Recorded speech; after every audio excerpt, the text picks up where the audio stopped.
afternoon. My name is Luis Manuel Gonzalez, and on this occasion, I'm glad to be the host of this new debate about the Brexit. So, Santiago, you being part of the European Commission, what's your point of view about the Brexit? Okay, so good afternoon. Here I'm gonna show you my opinion and my arguments about why I believe that the United Kingdom should stay a member of the European Union. And I'm gonna talk why economically and politically they should stay and why I think it's a horrible idea for them to leave right now. What about you, Miguel? Hello, host. Hello to all the colleagues in the table. I'm going to talk about why we want the UK out of the European Union from the European Union point of view as soon as possible. What about you, Alejandro? Hello, Luis. Thank you for the invitation. Hello, colleagues in the table. I'm here from the UK Parliament. I'm gonna defend my position and my party's position about the mistake that it is of the UK leaving the EU. And as well, I'm here to try to convince and inform the audience about the current situation that the UK is living. And what about you, Santiago? Okay, so nice to meet you. Today I'm representing my party as the Brexit founders, and we want the Brexit to continue as it is, and we will show you why. Okay, so the first topic will be economically. So, Santiago, what's your point of view about what's the economic situation that's going on with the European Union and what's happening actually in the United Kingdom? Okay, so right now, in my point of view, the European Union has countries that are doing better than others economically. We have some countries that have come close to recession, as Greece and Spain, but we also have countries doing very well. What I think is that we should keep a union because that way we're stronger economically. Why economically? Because in terms of commerce, when we're going to negotiate with other countries, we have a stronger position as a union. When we negotiate free trade agreements as a union, and when someone wants to negotiate with us and they have to do it with all the countries that are members, we have a higher position and we can negotiate better and get better deals. That way the commerce is increased and therefore we create new jobs, we have more investments, and that way the economy grows in other countries. That for me is the main reason for why the United Kingdom should stay. Even though they're doing very well economically and they have a very strong currency, I think it's better for them if they stay and they encourage more investments in their country. Yes, Santiago, I agree with you. It's definitely true that the European Union works better together than as single countries. For the UK, it's going to be very difficult if it actually leaves the European Union. Regionalism is really important when doing business. Nowadays, it's very important for the European Union to keep working as a bloc because they have more access to resources and to benefits that they won't get if they work together. So that's why one of the reasons why the UK should stay instead of leave the European Union, because nowadays the uncertainty in the world is every day increasing. Of course, your point of view is very useful because you're in the same page with me, and the European Union, of course, wants the UK to go back, of course, because we, the UK, give 19 billion per year to the European Union. I think we could use that money for us and investment in our country.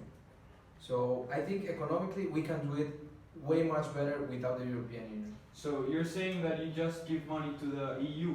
You don't know that the EU gives the country that benefits the most from what the EU gives is the UK. Actually, the UK is the country that has the most benefits from being inside the union, even if it's not properly and fully a member, because as we know, the UK is not attached to the euro, for example. I think that what Santiago said is the main reason why we want the UK out of the union. They just think about themselves, that they don't want to help other countries economically. So if they don't want to help other countries economically, maybe we can do a new union like without the UK, where people are committed to the union and to help each other. Well, that's the problem, that you're not willing to help us, because I understand. No, you're willing to help. No, you're not, because of course all the decisions that you're making in the Europe, the decisions we have to make in our own country, we have to ask you first. So it's not that we don't want; we want our own privacy. We want sovereignty, something that the European Union doesn't respect to us. That's right, because we have like a union mentality, Because which the you don't have. bureaucracy takes its all. It's only the European Union who makes the decisions in Europe. We don't have our own. We have to ask you as if you are our dad. That's why you must go out for me, because you And don't for us too, because if you don't want to help us, you don't want to be a part of like this union. Having the European Union by your side has way more benefits than the money that you spend on it. And don't think about it only in terms of money. For the society that you live in, it's very important to have the benefits of having being a member of the European Union. They can travel to other countries in the Union, they can work wherever they want, they can have investments wherever they want, and they can have a higher quality of living. Something that they wouldn't have, or that they would have more difficulty if they do it without the Union.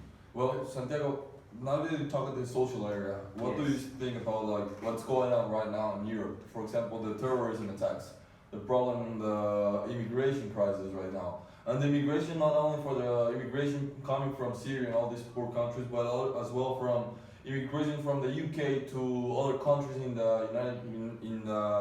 European Union to work or to live or to study as well. I think that with the crisis that we're having right now in the world, but especially Union from migration from Syria and all these countries that are in conflict, is an even higher reason for us to work together as a union. As a union, we can intervene in Syria, we can intervene in Pakistan, and we can try to prevent what is going on. If we separate each other and we start doing things by ourselves, we're gonna be way less effective than if we have a common law and a common policy on how to deal with these external problems. I think that from the point of view of socioeconomics, it's very important for us to work together. Yeah, as you mentioned, this is as you mentioned, international law and common law. It is extremely important for countries nowadays to cooperate and work with each other. What if in the current situation in Syria we start working each one by its own side? What could happen? Instead, if we create common laws, multilateral regulations, that would be more profitable and effective to solve every conflict. And that's why instead of getting out of agreements, we should be working on of joining. So, Alejandro, what do you think about the effects the Brexit will have on non-state actors? Well, as you all know, non-state actors in the current world have more importance than any other time before. Now we have terrorism that is clearly affecting a lot world politics. So if we keep on going with the separations and divisions of ideals and cooperation, we're going to end up having a greater struggle in order to combat terrorism. And for example, another insight of what could happen is imagine what multinational companies can do. They have established regulations and they have established politics in order to enter a common market. And now if the UK leaves, it's going to be even more difficult for them to do it. And it's not going to be as profitable for everybody to work in certain countries. So I give a call to the UK to reconsider what's going on, because if we don't do something right now, the consequences are going to be really, really high for us. So, Santiago, if the Brexit goes on, what do you think will happen with the international law policy of the UK? Because for what we know, if the Brexit goes on and keeps and it works, the UK will need to change its complete legislation, because they won't have any political, economical bond with the European Union. Well, I think this is, we have to look to the future in 5 steps. We have to first know that social instability and political instability is going to happen, and that will bring changes in international politics, will bring us changes in economic growth. The economic growth directly affects the reduced resources, and the reduced resources affects the technological changes. I think we can make a very good, we can have a very good future with all of this, because if we don't depend on the European Union, we can make our change in international politics, and that will make us more powerful economically, we're not going to reduce our resources, of course. Actually, the demand I think is going to grow, and we're going to produce more. Will bring us very profitable technological changes. So I think we're okay, but it's 5 steps that we have to take in the future, and it's going to take. It's not from day to morning that. Well, thank you all for your participation this afternoon. Thank you for your great ideas and arguments on this debate. We've heard the arguments from both sides and they're pretty strong.